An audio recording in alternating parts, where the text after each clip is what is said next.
What's going on, everyone? Welcome back to another episode of the Primetime Sports Podcast, hosted by Joey Mailari. So yesterday was day one of the MLB Draft, with rounds 1 and 2 taking place. Today will be day 2, which will be rounds 3 through 10. I'm going to give you a breakdown and a recap of what happened in yesterday's day 1, and then give you a preview of today's day 2. So let's start off with a recap of rounds 1 and 2. Of the 39 picks selected yesterday, 18 of them played Division I baseball, and then the other 21 picks of the 39 played high school baseball. Division I baseball dominated the second round, though, with 25 of 31 picks being Division I baseball players in the second round. Teams are starting to look for more MLB-ready players in the earlier rounds and are looking for less projects to try to help their current roster win in the near future. And when you draft a high school player, you know he's about 3 years or 4 years down the line before he's going to make it up to the major leagues if he does. If you draft a guy that's a senior in college, he might make it up to the major leagues within a year and a half, maybe 2 years if he's a senior. If he's a junior, could be within that 2 to 3 year window as well. So there's been a slight shift, though, with draft strategy for some teams. Some teams are still drafting the younger guys when they know they can wait 3 to 4 years before this guy makes it up. That's definitely part of some teams' strategies, especially teams that are struggling right now that, are rebuilding, or smaller market teams. They typically want to wait and try to draft high school players that are on the younger side, and hopefully they make it up by the time they're 21 years old. If you draft a high school player that's a senior in high school, they're an 18-year-old. If you draft a high school senior in college, he could be 22 and maybe even 23 years old if they played that extra year of eligibility due to COVID ending the 2020 season early. So the strategy for teams can be different depending on the situation they're in. As for the Angels, they're in win-now mode, just trying to win with Shohei Ohtani and Mike Trout. And that's why the last couple of years, guys have drafted in the first few rounds have made it up to the major leagues rather quickly because they don't want to let them develop in the minors as long as other teams do. Since they want to win now, they want to get guys up in the major league roster now to try to surround Trout and Ohtani with the most talent possible. The strategy used to always be for teams just draft best player available, and it still is for the most part best player available. You don't really draft for position in the MLB draft. Even if you've drafted 3 high school shortstops 3 years in a row, a lot can happen in the minor leagues with that shortstop you drafted. Could end up being a second baseman, could be a third base, could be a left fielder, center fielder, right fielder.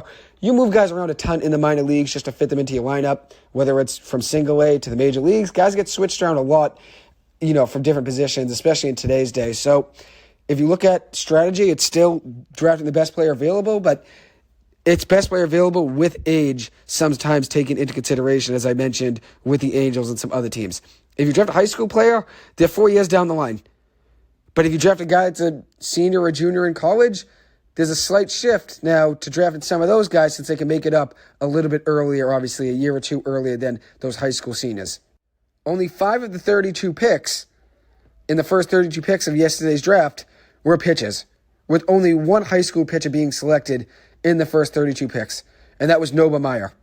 Bryce Eldridge is also a pitcher as well, but he's a two-way player. He was drafted at 16th. So now I'm going to give you a breakdown of the non-surprises of the first day of the draft, and then I'll give you some surprises. Non-surprises, Paul Skenes going first overall to Pittsburgh.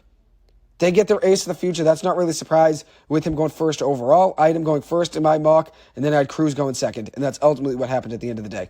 Skenes has a 102-mile-an-hour fastball he can get up to. A top pitching prospect, probably the best pitching prospect since Steven Strasburg. Became the 5th of the last 6 first overall picks in the MLB draft to play in the Cape Cod Baseball League, which is very impressive. Then, second overall, another non-surprise, was Dylan Cruz going to Washington, the 2023 Golden Spikes Award winner that reached base in every single game this year for LSU, which is very impressive. Every single game he reached base safely in. Cruz and Skenes became the first pair of teammates to go first and second overall in the MLB draft ever. So that's obviously an accomplishment there in its own. So those are the 2 non-surprises, probably the biggest 2 non-surprises in my eyes. And then another one in the top 10 was Noba Meyer going 10th overall. I had him going 7th overall in my mock draft to the Reds. He still goes top 10. That wasn't really a surprise to me. He has a lot of talent. And being as young as he is, only 18 years old, 6'5", 185 from Oregon, he still has a lot of room to improve. Has a fastball that already gets 97, 98 miles an hour, and only 18, so he's going to put on even more muscle, and he's the top right-handed pitching prospect in high school ball. So him going 10th overall wasn't really a big shock to me. Still young, and there's definitely a lot of risk in taking a high school pitcher this early, since guys are still developing, even at 18 years old. But when you can land a guy with that much talent, with the 10th overall pick, and being as young as he is, why not? I mean, he was 10-1 in 31 games played. Not sure how many starts he made this past year in high school. He played for Jesuit High in Oregon, but 10-1 record overall on the mound with 128 strikeouts to 19 walks and 63 innings pitched. Also hit very well as well. 373 batting average with 5 home runs, a 488 on base percentage, and a 720 slugging percentage. So very impressive numbers there for Meyer overall. Wasn't a surprise to see him go top 10. Now for some surprises. Florida's Wyatt Langford fell to the 4th overall pick. I had him going 3rd overall in my mock draft anyways. Had him going 3rd overall to the Detroit Tigers. They go in a different direction. That was a surprise in my eyes. That was a surprise. I thought Wyatt Langford was a lock for the 3rd overall pick. He was getting buzzed to even go 1st overall. But then he ends up falling to 4th overall to the Texas Rangers. They got a steal there at 4th overall. Very good player, ton of raw power.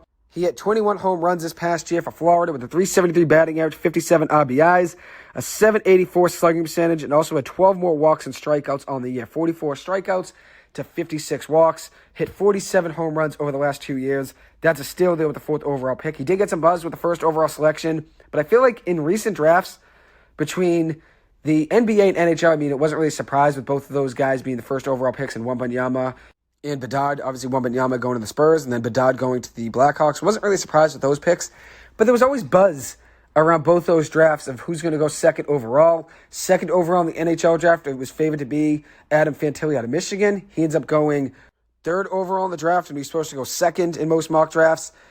And then with the NBA draft, Scoot Henderson was a heavy favorite on draft day in the NBA draft to go 2nd overall. Brandon Miller was supposed to go 3rd overall. He ends up going 2nd overall, and then Scoot Henderson goes 3rd. Then the same thing with this draft. If you look at it, Wyatt Langford had some buzz to go 1st overall right before the draft. Right before the draft, like 5, 6, 7 hours before the draft began, he was still getting buzzed to be the 1st overall pick. He ends up going 4th. So that just shows there's a lot of smoke screens. And that's what some GMs rely on, just so teams don't take players that they want. They make it seem like they want a different guy, like they really want, let's say, Wyatt Langford with the 1st overall pick, and that people are just surprised that Skenes goes 1st. It's not really as big of a difference with the 1st overall pick, especially in the MLB draft. You can't trade the 1st overall selection, so saying you want to take a different guy doesn't really make that much of a difference. Maybe the front office was torn on taking Skenes or Langford. That could be a possibility too. But for the 2nd overall pick in the NBA draft, I think Charlotte's front office might have used the whole storyline that they wanted to take Scoot Henderson with the 2nd overall pick just as a smokescreen. Maybe for another team to want to trade up with that 2nd overall pick that wanted Scoot Henderson that bad. Let's say if it was Portland, maybe they were worried. Portland, maybe they say, oh, we really want Scoot Henderson or Brandon Miller. Maybe they trade up with the 2nd overall pick with Charlotte just to take that 2nd pick. That's happened in some drafts. If you look at what happened in the Mitch Trubisky draft and the NFL draft, Chicago traded up from 3 to 2 with San Francisco because they wanted to make sure nobody traded up for that 2nd overall pick to try to take Mitch Trubisky. Obviously, that didn't work out for them, but that's a reality. There's a lot of smoke screens in drafts. So Wyatt Langford going 4th overall, that was a surprise to me. I didn't think he was going to go 1st, but falling to 4 was a surprise. Kyle Taylor falling to 14th for the Red Sox, that's a surprise in my eyes. He was a consensus top 10 overall prospect, was a 7th overall prospect on a couple baseball websites online where experts were ranking their top 10 prospects, and he was in there top 7 2 times. And he ends up falling to 14th to the Red Sox. That's a great pickup for the Sox. As I said, consensus top 10 overall prospect. He's a catcher out of University of Virginia. Hit 13 home runs this past year for UVA with a 407 batting average and an 1130 OPS this past year. Very impressive showing for Kyle Taylor. He's going to be a guy that the Red Sox are definitely looking forward to being up in the major leagues within the next few years, considering a catcher is the easiest way to make it up to the major leagues. Who knows? Maybe Kyle Taylor makes it up within a year or two, considering being a catcher is the easiest way to make it up to the major leagues since there's not that many good ones, especially offensively. And Kyle Taylor has proven that he can hit. 13 home runs this past year with a 407 batting average. Another surprise was Hurston Waldrop falling to the 24th overall pick. One of the best pitching prospects in college baseball. If Paul Skenes wasn't in this draft and Chase Dollander wasn't in this draft, who knows? He probably goes even higher, Waldrop. He probably goes even higher, but unfortunately ends up falling to 24th. And then Will Gasparino not getting drafted, that's a surprise in my eyes. 6'6", 205-pound, 18-year-old outfielder from Harvard Westlake, California. A high school prospect with good speed, a strong arm, and power. Committed to Texas. Maybe that's part of the reason he wasn't drafted. Maybe he's a hard commit, and teams knew we're not going to draft him because we know he's going to go to play at Texas no matter what. That's maybe part of it. But this is a guy with a lot of talent and has shown a lot of positive ability in high school baseball. I'm shocked he wasn't drafted. Shocked. So now for my day one winner. I kind of broke it down by day one winners, honestly. I have a good amount of teams here listed. 4 teams listed I want to talk about. Starting off with the Miami Marlins. They drafted Nova Meyer and Thomas White, 2 of the best high school prospects in the draft, with the 10th and 35th overall picks. They get Meyer as a great pick with the 10th overall selection, a high school pitcher that can throw 94 to 98 miles an hour, a future ace in my eyes. And then they get White from Phillips Academy in Massachusetts, a hard-throwing left-handed pitcher that has a very strong future as well. They get two of the top high school pitching prospects in this year's draft with the 10th and 35th overall picks. Sometimes the top high school overall pitcher might go 5th, might go even higher than that depending on the year. A lot of times you see a high school shortstop go between the top high school pitching prospect. But regardless, getting two of the top high school pitching prospects with the 10th and 35th overall picks is very impressive. And even getting a high school pitching prospect that's a lefty and Thomas White, that's huge. Now moving on to my next day one winner, the Atlanta Braves. They took three very good pitchers in the first two rounds and three pitchers that are going to be guys they're going to build around in the future. The Braves are a team that have been great at drafting and building that farm system and getting stars up from the minor leagues to the major leagues and developing them in the perfect time frame. Ronald Acuna Jr., Michael Harris II, even Dansby Swanson when he came up. That's just a few guys to name there, but they've been great at developing talent. And they took Hurston Waldrop with the 24th overall pick. Somehow he fell there. Then they got Drew Hackenberg at 59th overall, a pitcher from Virginia Tech that gets up to 95 miles an hour with his fastball. And then they took Cade Keeler, a pitcher out of Campbell with a compensation pick who throws 93 to 95 miles an hour for fastball, gets up to 98, was where he tops out at. And he'll be in the rotation there within a few years with Waldrop. So they get two pitchers that are going to be in the rotation for them within the next few years. And Waldrop, Keeler, and then Hackenberg. Three guys that are going to be up in the major leagues within the next couple years in my eyes. Maybe 2 to 2.5 years, all three of those guys will be up in the major leagues, which is huge for that Braves farm system, and that's obviously going to make their rotation even better. Now moving on to another team that was a winner, the Colorado Rockies. And I'm happy to say that. They deserve to turn things around and figure out that franchise and obviously build a better farm system. They picked up two very good pitchers with their top two picks, including Chase Dollander out of Tennessee with the 9th overall selection. And then they took Sean Sullivan out of Wake Forest in the second round. Sullivan was among the leaders in Division I baseball in strikeout rate at 14.3 strikeouts per 9 innings, which was second best in all college baseball. He was also fourth best in whip with a .92 whip, and also held his opponents to a 175 batting average, which was the fifth best in all Division I baseball. His fastball sits 88 to 92 and can get up to 95. Two very good picks there in Dollander and Sullivan there for the Rockies. Next up, Kansas City Royals. They took Blake Mitchell out of Sinton High School in Texas with the 8th overall pick. A catcher that can also pitch as well. Can get up to 97 miles an hour. That was a surprise that he was taken before Kyle Till. So add that to my surprise list, that Blake Mitchell was taken before Kyle Till. But Mitchell goes 8th overall to Kansas City, and as I said, is a catcher that can also pitch and get up to 97 miles an hour. For how he is offensively at the plate, he does get his swings and misses here and there. When he's at the dish, does swing and miss a good amount, but he does show promising power as well at the same time. And then another good pickup by the Kansas City Royals was Blake Wolters, who they took in the second round with the 44th overall pick. Impressive fastball at 94 to 96 miles an hour. Can get up to 99 as well on the radar gun. Throws strikes, has a developing slider as well, and definitely will be a prospect for them that they're going to build around in the future. That's a great pickup there by Kansas City. Another team, just like the Rockies, small market team that's just trying to figure things out and compete. And this is a high school prospect here. A high school prospect they got with the 44th overall pick that they're definitely going to build around for years to come. He's probably about 4 years away from the major leagues, but showing his fastball can already get to 99 miles an hour, and he's already getting stronger and probably better over the last couple of years. He's probably going to get to 100 on the gun very soon. So impressive pickup there by Kansas City. As for some steals on day one, I'll give 3. Gino Groover going 48th overall in the second round to the Arizona Diamondbacks. That's a huge pickup by Arizona.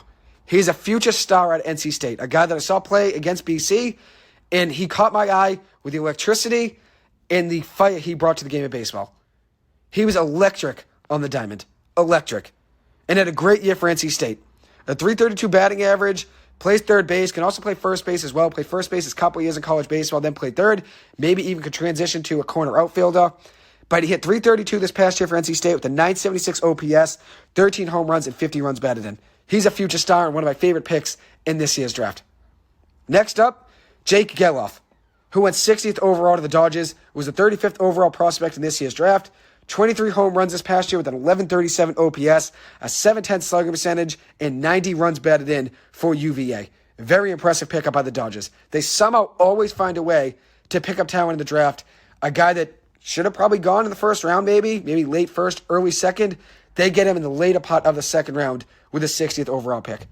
Geloff going 60th overall to the Dodgers, that's a great pickup by them. They get a power guy that they can build around in the future to the heart of their order, hopefully one day being their 4 through 6 hitter in the next maybe 2 years to come.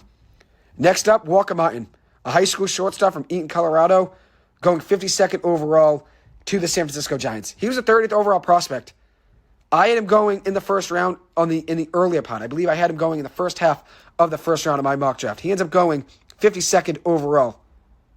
And this is a guy that shows power in high school, 20 home runs as a senior with 75 runs batted in, a .633 batting average, 4 triples, 1632 as slugging percentage, and 2355 as an OPS. That's a guy that shows a lot of promise offensively. Unreal pickup there by San Francisco with the 52nd overall pick. So now that brings me to who's available going into day 2. And day 2 is today with rounds 3 through 10. And it'll be streamed on MLB.com. So if anyone's interested in watching, go check it out on MLB.com. But now I'm going to give you my best plays available heading into day 2. Starting off with an outfielder from Virginia Tech, Jack Hurley. Should be an early pick in today's round 3. Cole Schoenwetter, a 6'3", 190-pound right-handed prospect.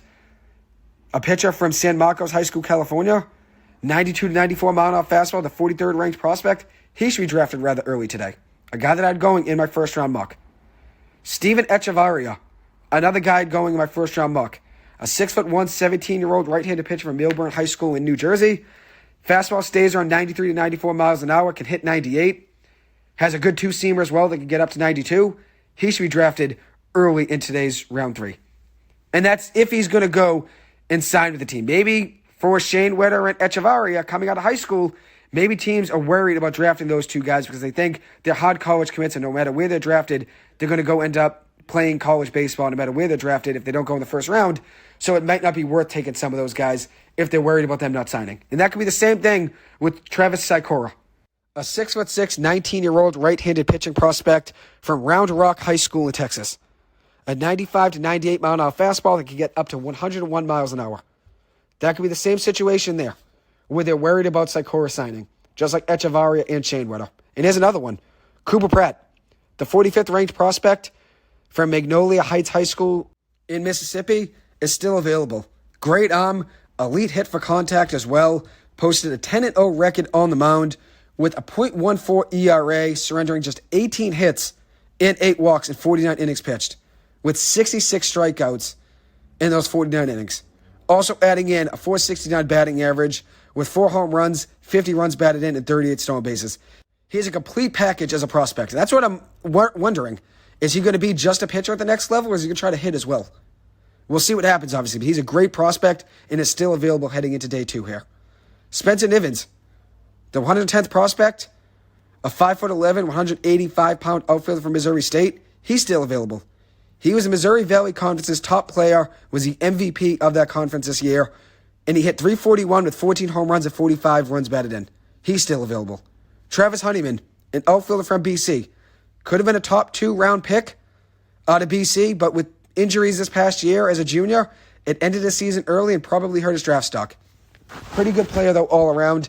And I did have him going, I think, around mid to late second, around the 3rd round as well, in my predictions from yesterday. Or on Saturday, actually. I recorded, that on Saturday before the draft yesterday. So, Honeyman's another guy that could be a potential steal. And then Joe Vitrano, who's probably going to go around the 4th and 5th rounds, I'd imagine. I'd imagine maybe mid-4th to mid-5th. A first baseman from BC that showed a lot of power this past year for BC, was a big part of the offense. 22 home runs, 64 runs batted in, a 1078 OPS with a .315 batting average. He also was a pitcher heading into BC, but really just stayed as a first baseman primarily over the last couple seasons. He tore up the college baseball tournament and definitely got eyes and more scouts on him with how well he performed in that Tuscaloosa regional. So he'll get drafted at some point today as well. So those are my best plays available heading into today's day 2 of the draft. I'll probably record another episode after day 2. So after today, I'll give a recap of what happened in day 2 of the draft, and then I'll give you a preview heading into tomorrow's day 3 with the best plays available and a quick recap of what happened and who was selected in day 2. Anyways, that will conclude this episode. Thank you guys so much for taking the time to listen to this. As always, I appreciate it and hope you guys have a good one. Thank you.